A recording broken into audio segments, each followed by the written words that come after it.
Ramai lupa emas sebenarnya lebih bernilai daripada duit kertas yang kita kejar setiap hari. Ingat lagi tak zaman nenek moyang kita dulu? Mereka menabung emas tanpa peduli berapa pun harga. Setiap kali ada duit lebih, mereka tukarkan ke dalam bentuk emas. Kenapa?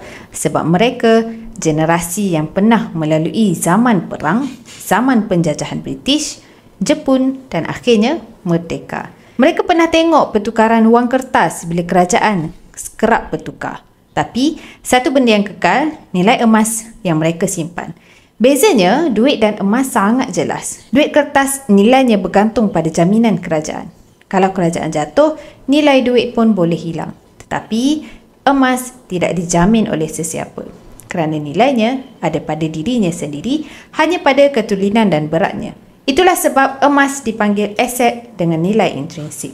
Emas di Malaysia nilainya tetap sama dengan emas di England, Jepun ataupun Afrika.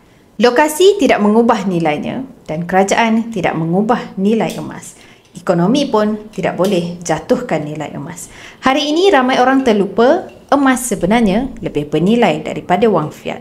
Emas memegang nilai kekayaan sebenar, sedangkan duit hanyalah alat tukaran yang nilainya boleh jatuh.